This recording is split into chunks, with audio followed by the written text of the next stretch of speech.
तो स्टूडेंट्स, आज के लेक्चर में हम पढ़ेंगे फार्मिंग इन पालमपुर।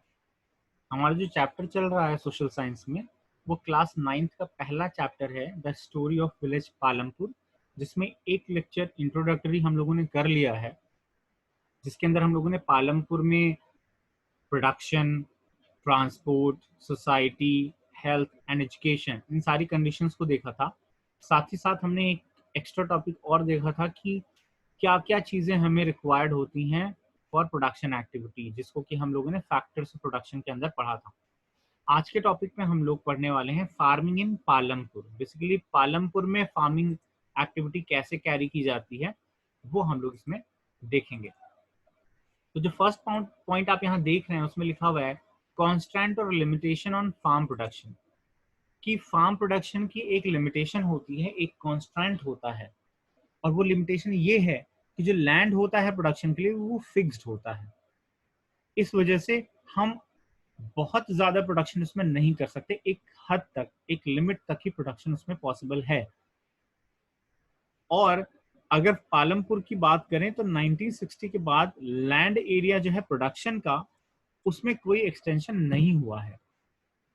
जितना लैंड एरिया 1960 में पालमपुर का कल्टीवेशन के लिए यूज होता था, फार्म की तरह यूज होता था, उतना ही बाद में आज तक यूज हो रहा है।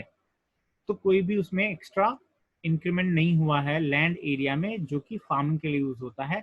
इसलिए वहां पर प्रोडक्शन में ये एक कॉन्स्टेंट की तरह है। उसके अलावा no further scope to increase farm production by bringing new land under cultivation. बहुत ज्यादा लैंड स्पेयर भी नहीं बचा हुआ है कि जिसको अंडर कल्टीवेशन लाया जाए और कल्टीवेशन को बढ़ा दिया जाए या फार्म प्रोडक्शन बढ़ा दिया जाए। तो ऐसा कोई स्कोप भी नहीं है कि खाली लैंड पड़ा हो और उसको भी कल्टीवेट करके और फिर प्रोडक्शन को इंक्रीज किया जाए।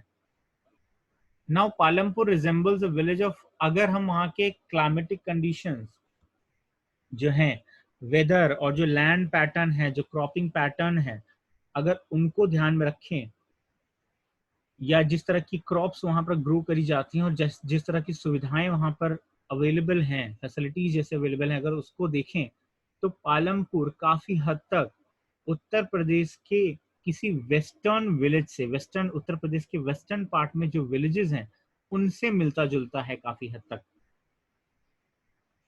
Palampur resembles a village of the western part of the state of Uttar Pradesh. Rainy season के दौरान खरीफ की क्रॉप यहाँ पर प्रोड्यूस की जाती है, जिसमें कि फार्मर्स ज्वार और बाजरा ग्रो करते हैं। इन प्लांट्स को कैटल फीड की तरह भी इस्तेमाल किया जाता है। कुछ हद तक तो ह्यूमन कंजम्पशन के लिए भी इस्तेमाल होता है, लेकिन एक बड़ा हिस्सा इसका कैटल को फीड करने के लिए इस्तेमाल किया जाता है। इसके बाद वहां पर अक्टूबर और दिसंबर के बीच में पोटैटो का कल्टीवेशन होता है, और विंटर की सीजन में राबी क्रॉप का कल्टीवेशन किया जाता है, जिसमें कि गेहूं को उगाया जाता है। Part of the land is also devoted to sugar cane. जमीनों का कुछ हिस्सा शुगर केन के प्रोडक्शन के लिए भी डिवोट किया जाता है, और इसको साल में एक बार हार्वेस्ट किया जाता है, क्योंकि लगभग साल भर लगता है शुगर केन की क्रॉप को ग्रो होने में। तो दो तरह की चीजें देख रहे हैं। एक तो हमने देखा कि ये जो पूरा लैंड एरिया है, सपोज इसका एक हिस्सा जो है वो खारिफ, राबी और जायद, तीन क्रॉप्स प्रोड्यूस करने के लिए यूज किया जाता है। यानी इसमें साल भर के अंदर तीन क्रॉप्स प्रोड्यूस होती हैं, जिसमें से फैमिली के लिए अपना हिस्सा अलग करके और एनिमल्स के लिए अपना हिस्सा अलग करके बाकी का सरप्लस रायगंज में बेच दिया जाता है। पालमपुर से रायगंज आपने पढ़ा था ना, तो रायगंज में ले जाकर के इसको बेच दिया जाता है।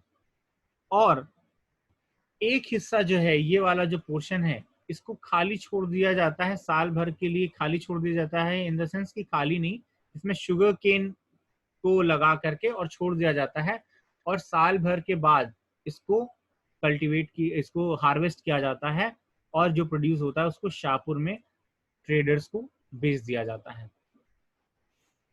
ठीक है, तो इस तरह यही बातें वहां पर लिखी हुई हैं कि एक पोर्शन जो है वो तो साल भर में 3 क्रॉप्स प्रोड्यूस करने के लिए इस्तेमाल किया जा रहा है, ये हिस्सा, जिसमें कि राबी, खारिफ और जायद तीनों ही क्रॉप्स प्रोड्यूस की जा रही हैं। इसका परिवार के लिए और एनिमल्स के लिए हिस्सा निकाल करके बाकी का रायगंज के बड़े विलेज जो है पास में, उसमें बेच दिया जाता है। और एक हिस्सा जो है वो साल भर में उसमें एक ही क्रॉप ग्रो की जाती है, शुगर केन की, और उसको शाहपुर में ट्रेडर्स को बेच दिया जाता है, जो गन्ना व्यापारी होते हैं उनको बेच दिया जाता है। तो ये पॉइंट यहाँ पर हम लोगों ने अभी देखा हुआ था। Now the main reason why farmers are able to grow 3 different crops, यहाँ पर 3 क्रॉप्स होती हैं साल भर में। इसका मेन रीजन ये है कि यहाँ पर जो इरिगेशन का सिस्टम है वो काफी अच्छा डेवलप किया गया है, वेल डेवलप्ड इरिगेशन सिस्टम है, काफी अच्छा इरिगेशन का सिस्टम यहाँ पर है।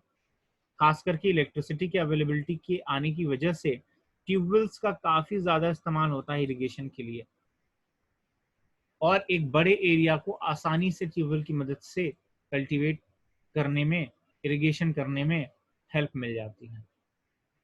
तो इस वजह से यहाँ पर जो फार्मर्स हैं वो साल भर के अंदर 3 क्रॉप्स ग्रो कर लेते हैं, और उसके अलावा गन्ने की खेती भी यहाँ पर होती है, क्योंकि गन्ने की खेती में बहुत ज़्यादा पानी लगता है। बिफोर दैट, यानी कि जब ट्यूबवेल वगैरह नहीं थे और इतनी इरिगेशन की फैसिलिटीज नहीं थी, तो वहां पर पर्शियन व्हील का यूज किया जाता था। अब पर्शियन व्हील क्या होता है, थोड़ा सा आप देख लीजिए। पर्शियन व्हील जो होता है वो एक इस तरह का सिस्टम होता है जिसके अंदर बैलों के थ्रू या फिर इंसानों के, ह्यूमन फोर्स के थ्रू इस व्हील को घुमा करके और पानी निकाला जाता है ग्राउंड के नीचे से, ग्राउंड वाटर को एक्सट्रैक्ट किया जाता है।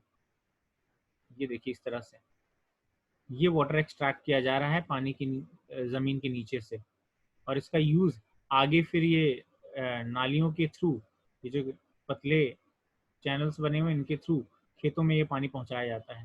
देखिए बैलों के थ्रू इसको घुमाया जा रहा है और यहाँ से ग्राउंड के नीचे से ये वाटर आ रहा है। Okay, so this was your Persian wheel.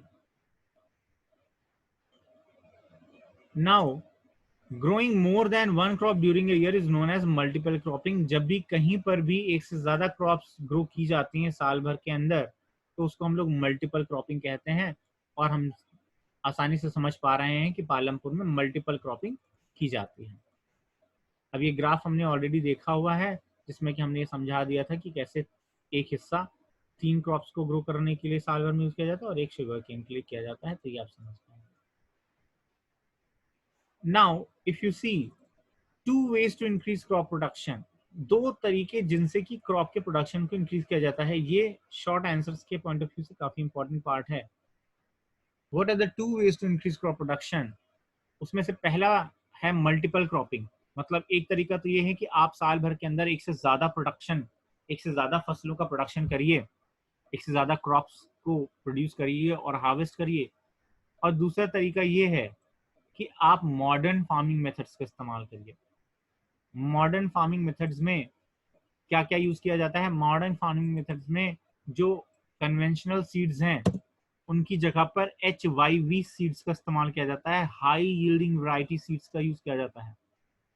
In seeds से प्रोडक्टिविटी काफी ज्यादा बढ़ जाती है और साथ ही साथ इनमें ढेर सारा पानी भी लगता है।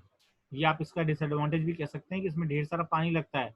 और इसके अलावा इसके लिए केमिकल फर्टिलाइजर चाहिए। नेचुरल फर्टिलाइजर से इसका रिजल्ट आपको नहीं मिलेगा, इसके लिए केमिकल फर्टिलाइजर चाहिए और फिर पेस्टिसाइड्स भी चाहिए आपको, अगर आपको बेस्ट रिजल्ट हासिल करना है तो HYV सीड्स का।